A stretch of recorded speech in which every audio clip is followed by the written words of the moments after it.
सातवां द्वार, नक्षत्री की चुनौती। अंतिम द्वार पर नक्षत्री देवी प्रकट हुई। तुम्हें अपनी इच्छाओं का त्याग करना होगा, तभी पत्थर मिलेगा। सुंदरगढ़ नामक एक विशाल राज्य था। इस राज्य के राजा महेंद्र प्रताप न्यायप्रिय और बुद्धिमान थे। राजा के पास एक अनोखी जादुई शक्ति थी जो उनके पूर्वजों से उन्हें विरासत में मिली थी। और राज्य के मुख्य द्वार पर एक जादुई पत्थर था जो राज्य की रक्षा करता था।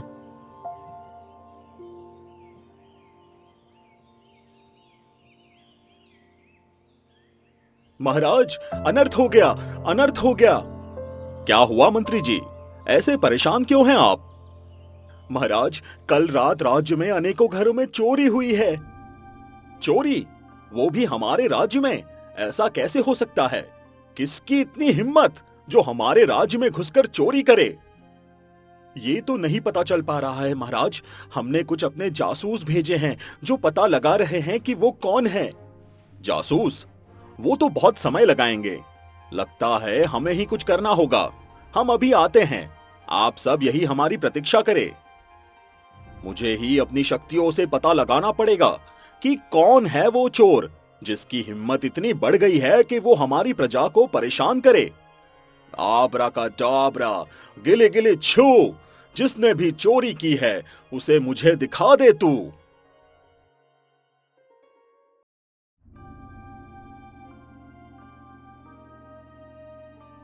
अच्छा, तो ये लोग हैं, यहां छुपकर बैठे हैं।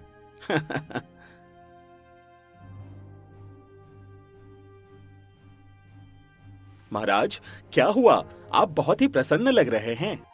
मंत्री जी, हमारे राज्य के बाहर चित्तौड़ के घने जंगलों में कुछ नए डाकुओं का गुट आकर रहने लगा है। उन्होंने ही हमारे राज्य में घुसकर चोरी करने का दुस्साहस किया है। जाइए और उन्हें कैदी बनाकर काल कोठरी में बंद कर दीजिए। तुम्हें क्या लगा था तुम पकड़े नहीं जाओगे? मंत्री जी डाकुओं को पकड़कर काल कोठरी में बंद कर देते हैं और राज्य के सभी प्रजावासी चैन की सांस लेते हैं। लेकिन ये खुशी ज्यादा दिन की नहीं थी। कुछ समय बाद राज्य का सुख चक्र बिगड़ने लगा और उनके महल में एक रहस्यमयी घटना घटी। महल का जादुई पत्थर जो राज्य की रक्षा करता था, चोरी हो गया। पत्थर के गायब होते ही चारों तरफ अंधकार और दुर्भाग्य फैलने लगा। मंत्री जी, आप जल्द से जल्द राजपुरोहित आचार्य भास्कर और सूर्यवीर को बुलाइए। हमें उनसे जरूरी बात करनी है। जैसी आपकी आज्ञा महाराज। हम अभी आचार्य जी को और सूर्यवीर को संदेश पहुंचा देते हैं। महाराज को हमारा प्रणाम। आपने हमें बुलाया महाराज। प्रणाम आचार्य जी। हमारे राज्य की रक्षा के लिए जादुई पत्थर का वापस आना बहुत जरूरी है। कोई ऐसा व्यक्ति चाहिए जो इसे वापस ला सके। महाराज, ये काम आसान नहीं है। पत्थर को हासिल करने के लिए 7 जादुई द्वार पार करने होंगे। हर द्वार पर एक रहस्यमयी पहेली और खतरनाक रक्षक होंगे। कितने भी द्वार हो आचार्य जी, हम अपनी जान पर भी खेलकर उन्हें पार करेंगे। यहाँ उपस्थित सभी लोग राज्य का भला ही चाहते हैं, इसलिए ये काम हम अपनी पुत्री अनन्या और उनके साथियों को सौंपते हैं। जी पिताजी, हम आपकी आज्ञा का पालन करेंगे। बताइए पुरोहित जी, हमें कहाँ से शुरुआत करनी होगी? राजकुमारी, आपको जादुई यात्रा की शुरुआत महल के पीछे स्थित रहस्यमयी जंगल से करनी होगी। वहां एक विशाल पत्थर का द्वार होगा जिस पर लिखा होगा, तुम आकाश के राज को ही जानकर आगे बढ़ सकते हो। लेकिन ध्यान रहे, ये द्वार केवल तब खुलेगा जब आकाश की सही दिशा पहचानोगे। राजकुमारी अनन्या और उसके सभी साथी रहस्यमय जंगल की ओर प्रस्थान करते हैं। काव्या ने अपनी संगीत की शक्ति से एक मंत्र गाया जिससे तारे चमकने लगे। हमने लगभग आधा जंगल पार कर दिया, लेकिन फिर भी हमें रास्ता क्यों नहीं मिल पा रहा है मित्रों? क्या तुम्हें आचार्य जी की बात याद नहीं? उन्होंने कहा था कि ये जंगल रहस्यमयी है। इसे पार कर उस जादुई पत्थर तक पहुंचना आसान नहीं होगा। हमें धीरज रखना होगा। क्या यहाँ कोई ऐसा नहीं जो हमारा मार्गदर्शन करे? वो देखो आकाश। आचार्य जी ने कहा था कि आकाश ही हमारा एकमात्र सहारा होगा। वो देखो ऊपर उत्तर दिशा में चमकता हुआ तारा हमारा मार्गदर्शन करेगा। हमने कहा था ना, आकाश ही हमें यहाँ तक पहुँचाएगा। लो, अब हम यहाँ तक आ गए। अब ये द्वार खुलेगा और हम सभी अगले चरण में पहुँचेंगे।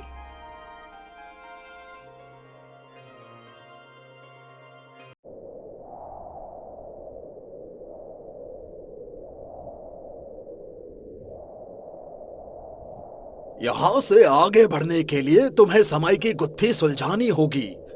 ये एक जादुई घड़ी है। इसमें समय गलत है या सही, ये तुम्हें पता लगाना होगा। यदि तुमने समय रहते ये गुत्थी सुलझा दी, ये द्वार खुल जाएगा।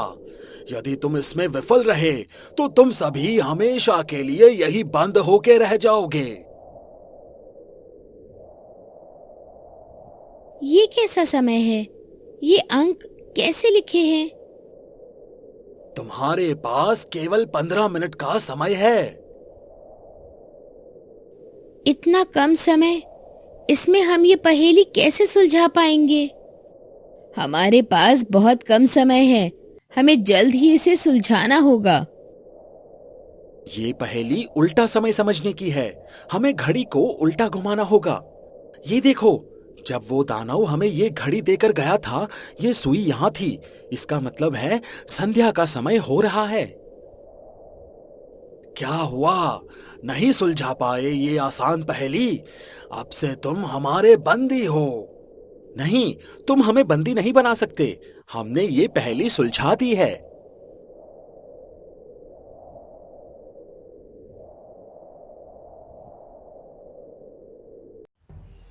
तीसरे द्वार पर प्रवेश करते ही हवा में मधुर संगीत गूंजने लगा। द्वार की आवाज आती है, ये द्वार तभी खुलेगा जब तुम सही सुर में गाओगे। हमें तो संगीत का स भी नहीं आता, लेकिन हम फिर भी कोशिश करते हैं। ये क्या हो रहा है? ये धरती क्यों हिल रही है? काव्या ने अपनी वीणा निकाली और सुरों से एक जादुई धुन बनाई।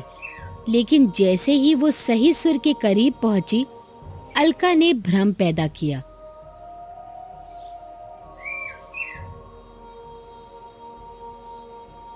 लेकिन राजकुमारी अनन्या ने अपनी आवाज में विश्वास रखकर सुरों का सही मेल बैठाया।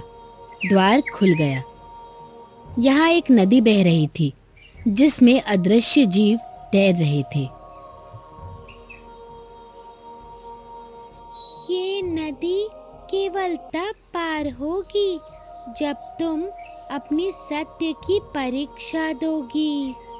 तुम्हारी सबसे बड़ी कमजोरी क्या है?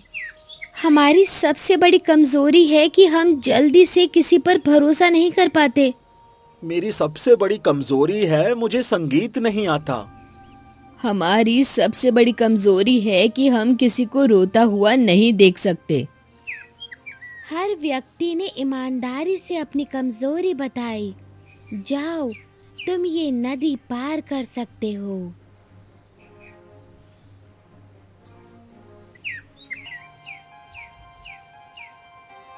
इस गुफा में इतना अंधकार क्यों है? मुझे तुम सब दिख नहीं रहे हो। यहाँ केवल प्रकाश ही हमारी मदद कर सकता है। हम यहाँ प्रकाश कैसे करेंगे? यहाँ तो कुछ नजर ही नहीं आ रहा है। मित्रों, धैर्य से काम लो। आचार्य जी की बात याद करो। उन्होंने कहा था कि एक जगह ऐसी भी मिलेगी जहाँ केवल अंधकार होगा। वहाँ पर हमारी एकता का प्रकाश ही हमें बचा पाएगा। हाँ मित्रों, अब जहाँ कहीं भी हैं, एक दूसरे का हाथ पकड़ने का प्रयास करो। अब हम आचार्य जी का मंत्र बोलेंगे और आओ सभी हमारे ईश्वर को याद करें। ओम नमः शिवाय, ओम नमः शिवाय, ओम नमः शिवाय। सभी ने मिलकर अपने भीतर की शक्ति से प्रकाश उत्पन्न किया। गुफा में जादुई पत्थरों ने छठी गुफा का रास्ता दिखाया। ये द्वार एक विशाल सर्प द्वारा संरक्षित था। तुम्हें मेरे साथ लड़ाई करनी होगी, लेकिन ये लड़ाई शारीरिक नहीं बल्कि मानसिक होगी। मानसिक लड़ाई? तुम भी हमारी परीक्षा लोगे अब। तुम्हें 3 पहेलियों के जवाब देने होंगे। यदि वो सही हुए तो तुम सभी यहां से जा सकते हो। ठीक है, आप पहेलियां बताइए। इस धरती पर ऐसा कौन है जो हर व्यक्ति को उसकी बुराई आसानी से बता सकता है? आईना। आईना ही ऐसा है जो इस धरती पर हर व्यक्ति को सच का आईना दिखा सकता है और सारी बुराइयां बता सकता है। ऐसी कौन सी वस्तु है जिसे आधा खाने पर भी वो पूरी रहती है? अनाज से बनी पूरी जो आधी खाने के बाद भी पूरी रहती है। अद्भुत, तुम बहुत गुणी हो पुत्री, बहुत खूब। राजकुमारी ने अपनी बुद्धिमानी से हर पहेली का उत्तर दिया और महासर्प को शांत किया।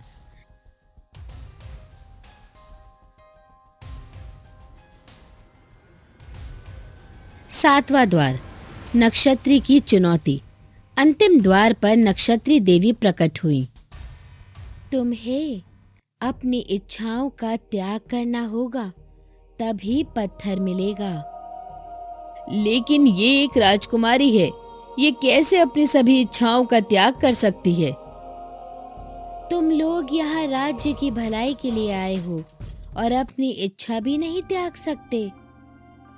हम अपनी प्रजा के लिए कुछ भी कर सकते हैं। हमें तुम्हारी शर्त मंजूर है। हम अपनी सभी इच्छाओं का त्याग करते हैं। अति उत्तम, यही है एक राजसी कन्या की पहचान।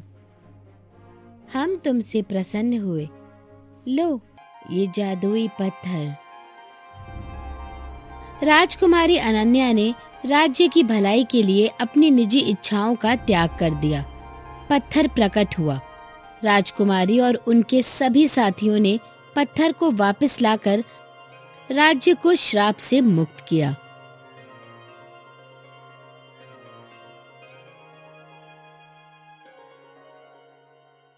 तुमने ना केवल राज्य को बचाया, बल्कि हमें एकता, साहस और बलिदान का महत्व भी सिखाया।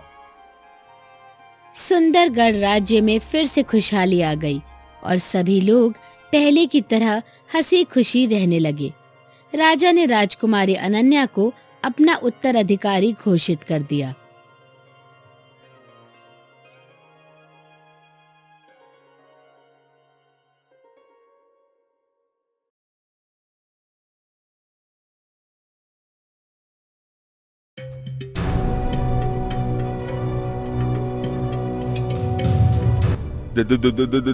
देखिए शेरू महाराज, मैं आपको मारने नहीं आया, धोबी के गधे को ढूंढने आया हूँ। इसलिए कृपा करके आप मुझे इतने गुस्से में मत देखिए। भागो।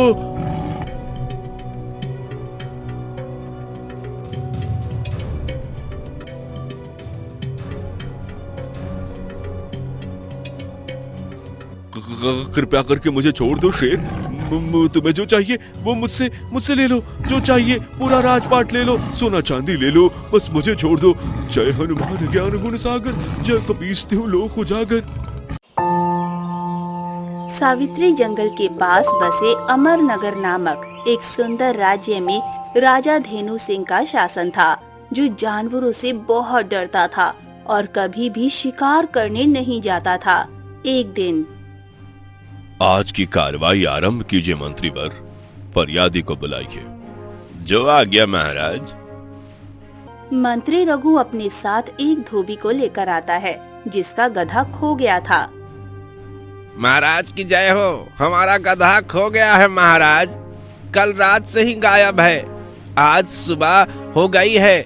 मैंने तो सारा राज्य छान मारा लेकिन उसका कोई अता पता नहीं है महाराज। ये तो बहुत ही चिंताजनक बात है मंत्रीवर। जब हमारे राज्य में दुनिया का सबसे मूर्ख जानवर गधा ही सुरक्षित नहीं है, फिर दुनिया का सबसे बुद्धिमान मनुष्य कैसे सुरक्षित रह सकता है? आप उस धोबी के गधे को तुरंत खोज निकालिए। जो आ गया महाराज। और बताओ धोबी, तुमने अपने गधे को कहां कहां खोज लिया है और कहां कहां खोजना बाकी है? मैंने उसे हर जगह खोज लिया है मंत्रीवर, बस उस सावित्री जंगल में अभी तक नहीं गया हूँ। वहां पर बड़े खूंखार जानवर शायद रहते हैं। बस फिर क्या, समझो तुम्हारा गधा तुम्हें मिल गया, वह जरूर उस जंगल में चला गया होगा। क्या? फिर तो आप तत्काल उस जंगल में जाकर मेरे गधे को लेकर आइए महाराज, नहीं तो कोई जंगली जानवर उसे खा जाएगा। वह मेरे बच्चे जैसा है महाराज। तुम चिंता मत करो धोबी, महाराज स्वयं जंगल में जाकर तुम्हारे गधे को खोज कर लाएंगे। मैंने ठीक कहा ना महाराज? अरे क्या रायता फैला रहा है मंत्री? तुमको पता नहीं मुझे जानवरों से कितना डर लगता है, फिर भी आप इस धोबी को लंबी चौड़ी क्यों फेंक रहे हो? आप चिंता मत कीजिए महाराज, गधे को तो हमारे सिपाही ही पकड़ेंगे, लेकिन मैंने इस धोबी के सामने आपका नाम इसलिए लिया ताकि इसे लगे कि गधा आपने ही पकड़ा है। फिर देखिएगा यह सारे राज्य में घूम घूम कर आपकी कितनी बड़ाई करता है। वाह मंत्रीवर, तुम वाकई बुद्धिमान हो। इसी खुशी में मैं तुमको 2 स्वर्ण मुद्राएं पुरस्कार स्वरूप देना चाहता हूँ। तभी राजा की सिंहासन के नीचे से एक चूहा गुजरता है, जिसे देख राजा बहुत डर जाता है और दुबक कर सिंहासन के ऊपर बैठ जाता है। चूहा चूहा चूहा चूहा, कोई भगाओ उसे, कोई भगाओ उसे, मुझे जानवरों से बहुत डर लगता है।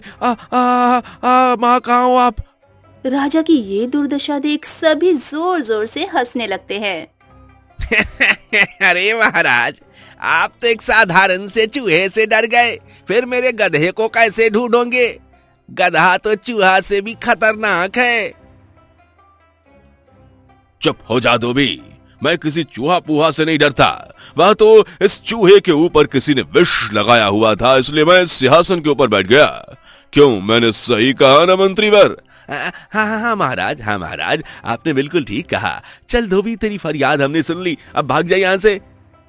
धोबी के जाते ही मंत्री राजा से घबराते हुए बोला, धोबी यह बात सारे नगर में फैलाकर आपकी जगह हसाई ना कर दे महाराज, इसलिए मैं आपको यही कहूंगा कि उस गधे को पकड़ने जंगल में सिपाहियों का ना भेजकर आपको स्वयं ही जाना चाहिए। क्या आपका दिमाग खराब तो नहीं हो गया मंत्रीवर? मैं इधर एक चूहे को नहीं मार पा रहा, कहीं जंगल में मेरे सामने शेर आ गया तो मैं क्या करूंगा? एक राजा की प्रतिष्ठा उसके प्राणों से बढ़कर होती है महाराज। या तो आप अपनी इज्जत बचा लीजिए या फिर अपनी जगह हसाई के लिए तैयार रहें।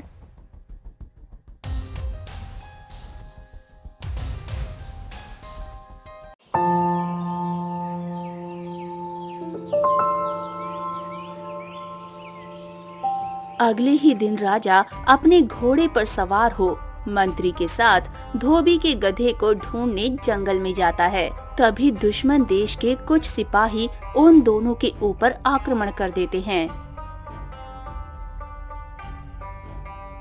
आप यहाँ से चले जाइए महाराज, मैं इन सबको संभाल लूंगा। राजा अकेले ही आगे बढ़ जाता है। तभी उसके सामने एक खूंखार शेर आ जाता है, जिसे देखते ही वो डर से थर थर कांपने लगता है। देखिए शेरू महाराज, मैं आपको मारने नहीं आया, धोबी के गधे को ढूंढने आया हूँ, इसलिए कृपा करके आप मुझे इतने गुस्से में मत देखिए, भागो। राजा बिल्ली की गति से दम दबाकर भागता है। शेर भी दहाड़ते हुए उसका पीछा करता है और आखिरकार उसे अपने पंजे में जकड़ लेता है। राजा की जान हलक पर आ जाती है। कृपया करके मुझे छोड़ दो शेर। तुम्हें जो चाहिए वो मुझसे मुझसे ले लो। जो चाहिए पूरा राजपाट ले लो, सोना चांदी ले लो, बस मुझे छोड़ दो। जय हनुमान ज्ञान गुण सागर, जय कपीसत्यु लोक उजागर। तभी वो गुस्सैल शेर जैसे ही राजा को मारने वाला होता है, एक सुंदर लड़की अणिमा एक चाकू से प्रहार कर शेर को मार गिराती है और राजा की जान बचा लेती है। उठिए महाराज, कहीं आपको ज्यादा चोट तो नहीं लगी? मेरे प्राण बचाने के लिए तुम्हारा बहुत बहुत धन्यवाद बेटी। तुम कौन हो? मेरा नाम अणिमा है महाराज। मैं आपके वीर सैनिक बजरंग की बेटी हूँ, जो पिछले साल हुए युद्ध में शहीद हो गए थे। मेरा यहीं एक ढाबा है। ओह, तभी तुमने पल भर में ही उस खूंखार शेर को मार गिराया। मुझे लगा ही था तुम कोई साधारण बालिका नहीं हो, जरूर किसी वीर पुरुष की कन्या हो। कहो अणिमा, मैं तुम्हें अपनी प्राण रक्षा के लिए क्या इनाम दूं? मुझे कुछ नहीं चाहिए महाराज। राजा की रक्षा करना तो प्रत्येक नागरिक का कर्तव्य होता है। तुम अगर चाहती तो मुझसे कुछ भी मांग सकती थी। आज मैं वो सब तुम्हें खुशी खुशी दे देता, लेकिन तुमने मुझसे कुछ नहीं मांगा। यह तुम्हारी महानता है, लेकिन मैं भी स्वार्थी नहीं हूँ। मैं तुमसे वादा करता हूँ कि जब भी तुम्हें किसी चीज की जरूरत होगी, मेरे पास बेझिझक आ जाना। मेरा दरवाजा तुम्हारे लिए हमेशा हमेशा खुला रहेगा। ये मेरा वचन है, वरदान है।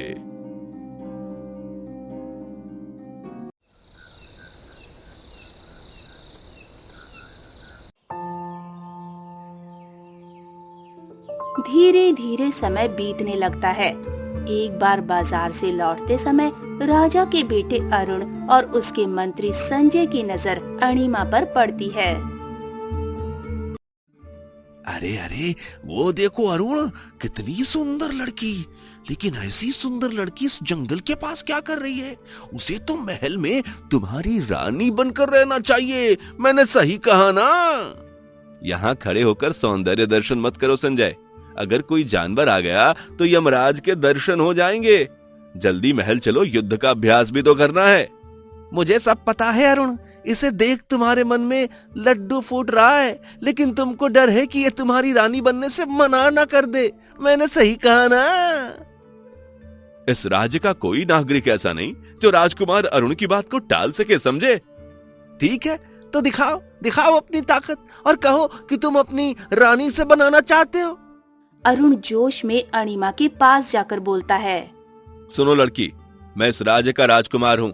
अरुण, मुझे तुम पसंद आ गई हो, इसलिए मैं तुम्हें अपनी रानी बनाना चाहता हूँ। तुम्हें तुरंत मेरे साथ महल चलना होगा।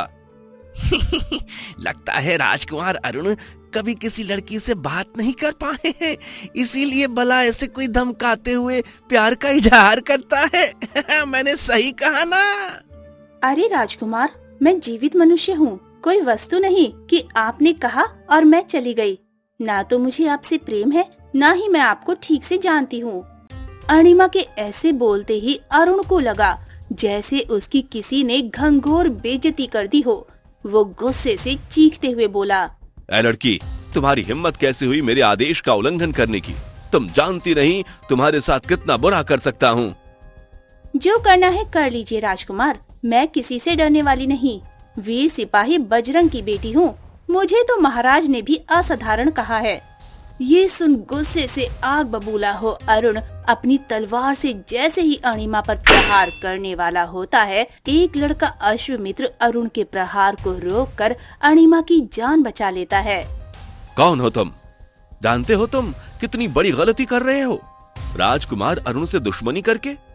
मेरा नाम अश्वमित्र है, जो तुम जैसे अड़ियल घोड़े को आसानी से धूल चटा देने के कारण ही पड़ा है। अरुण और संजय अश्वमित्र पर अपने अपने तलवार से प्रहार करने लगते हैं, लेकिन अश्वमित्र उन दोनों को परास्त कर देता है और जैसे ही उन्हें मारने वाला होता है, वो दोनों भाग खड़े होते हैं। अरे भागो अरुण भागो, ये बहुत ताकतवर है। मैंने सही कहा ना? अणिमा अश्वमित्र की बहादुरी देखकर बहुत खुश होती है और ये जान के कि वो काम की तलाश कर रहा है, वो अपने भोजनालय में उसे बतौर बावर्ची नौकरी पर रख लेती है। ये मूली भी गया, इस प्याज को भी मैंने फांसी दे दी, इस गाजर का भी सर मैंने धड़ से अलग कर दिया, आलू को भी जिंदा जला दिया। अब मिर्च और धनिया को मसलने की बारी है, लेकिन उसके लिए तो सिलबट्टा चाहिए। कहां से लाऊं सिलबट्टा? हाँ, समझ गया। अश्वमित्र एक बड़े से पत्थर को उठाकर लाता है और अपने तलवार के प्रहार से एक ही झटके में उसके 2 टुकड़े कर देता है। आज के लिए इतना अभ्यास काफी है अश्वमित्र, बाकी अभ्यास अब कल करेंगे। अणिमा पेड़ के पीछे छिपकर सब देख रही थी। उसे अश्वमित्र पर शक होता है क्योंकि वो बहुत ही ताकतवर था, जबकि एक साधारण लड़का ऐसा नहीं हो सकता। तभी अश्वमित्र उसे देख लेता है। मुझे पता है तुम यही सोच रही हो कि मैं इतना ताकतवर क्यों हूँ, जबकि ऐसे ताकत की उम्मीद किसी सैनिक से नहीं की जाती। चिंता मत करो, मैं बजरंग बली का बहुत बड़ा भक्त हूँ और बचपन से ही अखाड़ा जाता हूँ। यह सब उसी का फल है।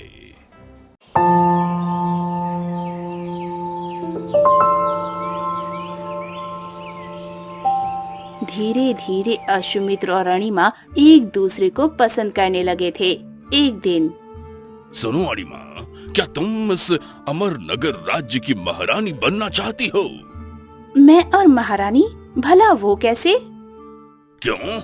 जब मैं इस राज्य का राजा बनूंगा तो तुम मेरी महारानी ही ना कहलाओगी।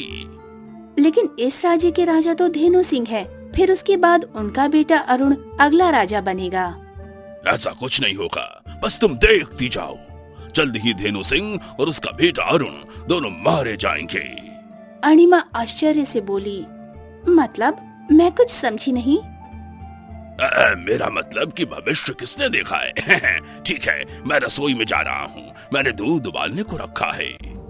दूसरी तरफ राजमहल में हड़कंप मचा हुआ था क्योंकि अरुण के मित्र संजय की किसी ने हत्या कर दी थी। संजय, संजय उठ जा मेरे भाई, अब मेरे साथ जंगल में शिकार करने कौन जाएगा? कौन मुझे हंसाएगा, रुलाएगा और जीवन भर मेरा साथ देगा? उस अज्ञात हमलावर का पता लगाइए मंत्रीवर। आज उसने संजय को मारा है, कल को कहीं मेरे बेटे अरुण को। आप निश्चिंत रहिए महाराज, जल्द ही उस हमलावर को मैं खोज निकालूंगा। लेकिन मुझे यह समझ में नहीं आता कि उसने संजय को क्यों मारा। संजय से उसकी दुश्मनी क्या है? वह संजय को नहीं मारना चाहता था मंत्रीवर। दरअसल आज जब हम जंगल से शिकार करके लौट रहे थे, उस समय संजय का पैर फिसल गया और संजय नदी में गिर गया, जिस वजह से उसके कपड़े गीले हो गए और मैंने अपने कपड़े उसे पहनने को दिए। लगता है उस हमलावर ने संजय को ही अरुण समझ लिया। एक दिन, तुमने उस दिन बताया नहीं अश्वमित्र कि तुम कैसे इस राज्य के राजा और मैं रानी बनूंगी? उस समय तो मैं ताड़ी के नशे में था अणिमा, इसलिए ये सब बोल दिया। खैर वो सब छोड़ो और ये बताओ कि क्या तुम्हारा मन नहीं करता राजा धेनु सिंह के उस विशाल महल में रहने का? हाँ, करता तो है। वो क्या है कि इस छोटी सी झोपड़ी में रहते रहते मैं ऊब गई हूँ, लेकिन शायद ये संभव नहीं है। कहाँ वो राजा और कहाँ मैं एक साधारण सी आम लड़की। अगर तुम चाहो तो तुम्हारी ये इच्छा तुम तुरंत पूरी कर सकती हो। कैसे? राजा से उस वादे को पूरा करने को कहकर, जब तुमने 1 साल पहले इसी जंगल में खूंखार शेर से राजा की जान बचाई थी, उसने वादा किया था। उस वरदान के बारे में तो मैं भूल ही गई, लेकिन तुम्हें इसके बारे में कैसे पता? तुम तो उस समय इस राज्य में आए भी नहीं थे। एक बार मंत्री ने मुझे इस बारे में बताया था। वह भी मेरी तरह बजरंग बली के बहुत बड़े भक्त है ना, तो एक बार मंदिर में मुझसे मिले थे।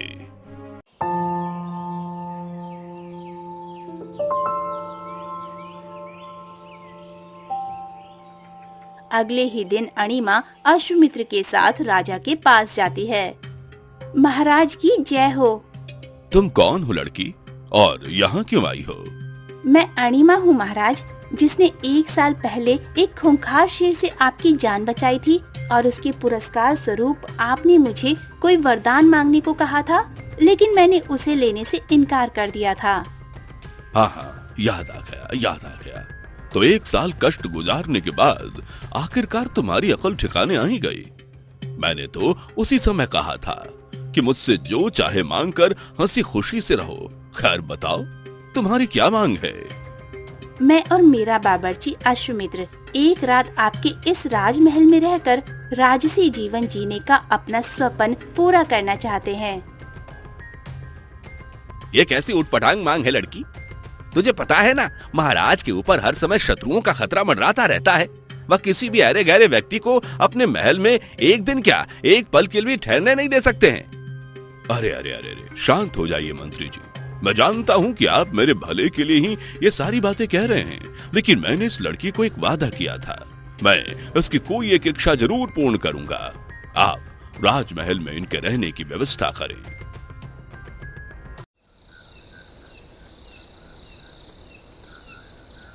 अगले ही दिन अरुणिमा और अश्वमित्र महल में रहने आ जाते हैं।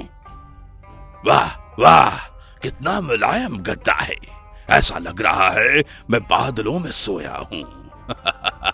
सारा महल इत्र की खुशबू से महक रहा है और पर्दे तो इतने रंग बिरंगे हैं, मानो चारों ओर रंग बिरंगी परियां हों। रात का समय था। अरुणिमा आराम से सोई हुई थी। तभी उसके कान में किसी चीज को रगड़ने की आवाज पड़ती है। वो उठकर देखती है कि रात के अंधेरे में अश्वमित्र एक धारदार तलवार पर विष लगा रहा होता है। वो छिपकर उसे देखने लगती है। बस ये रात उस धेनु सिंह और उसके बेटे अरुण की अंतिम रात होगी। उसके बाद तो इस राज्य पर मेरे देश और अंगा का शासन होगा और मैं बनूंगा इस राज्य का नया राजा। अपनी तलवार पर विष लगाकर अश्वमित्र चुपके से राजा के कमरे में जाता है और उसे जैसे ही मारने वाला होता है, अरुणिमा आकर उसका हाथ पकड़ लेती है। ये क्या कर रहे हो अश्वमित्र? तुम क्यों महाराज को मारना चाहते हो? अच्छा डायन, तू यहाँ कैसे टपक पड़ी? चली जा यहाँ से, नहीं तो मैं तुझे भी मार डालूंगा, समझे? लेकिन अरुणिमा उसकी एक नहीं सुनती और उसे पकड़े रहती है। तभी राजा को मारने में असफल होने पर अश्वमित्र गुस्से से आग बबूला हो अरुणिमा के ऊपर अपनी तलवार से जोरदार प्रहार करता है। मेरी वर्षों की मेहनत बर्बाद करने वाली डायन, अब तू मरने के लिए तैयार हो जा। अश्वमित्र जैसे ही अरुणिमा को मारने वाला होता है, तभी अरुण दौड़ता हुआ आता है और अरुणिमा की जान बचा अश्वमित्र को पकड़ लेता है। तुम्हारा खेल अब खत्म हुआ अश्वमित्र, मैंने तुम्हारी सच्चाई जान ली है। अरुण बताता है कि अश्वमित्र इस देश का नागरिक नहीं, बल्कि दुश्मन देश औरंगा का जासूस है, जिसे राज परिवार को मारने का लक्ष्य दिया गया था। अरुणिमा से प्यार का नाटक करना भी उसी लक्ष्य का एक हिस्सा था। राजा ये सुन बहुत खुश होता है। तुम बहुत बुद्धिमान हो मेरे बेटे, लेकिन तुमने इस दुष्ट धोखेबाज गुप्तचर की सच्चाई को कैसे पता लगाया? मेरे मित्र संजय की हत्या जिस तीर से हुई थी, उस पर भी एक विष लगा हुआ था पिताजी, और वही विष आज अश्वमित्र के तलवार पर भी लगा हुआ है। अश्वमित्र ने जब एक दिन राजमहल में रहने की इच्छा जताई थी, उसी समय मैं समझ गया था कि दाल में कुछ जरूर काला है। ये सुन सभी अरुण की खूब प्रशंसा करते हैं और अरुणिमा के कहने पर जासूस अश्वमित्र को फांसी की सजा सुनाते हैं। इस धोखेबाज और देशद्रोही व्यक्ति से मेरी और मेरे देश की जान बचाने के लिए आपका बहुत बहुत धन्यवाद राजकुमार। धन्यवाद तो मुझे आपका करना चाहिए अरुणिमा। इस व्यक्ति से प्रेम होने के बावजूद तुमने इसके लिए फांसी मांगी।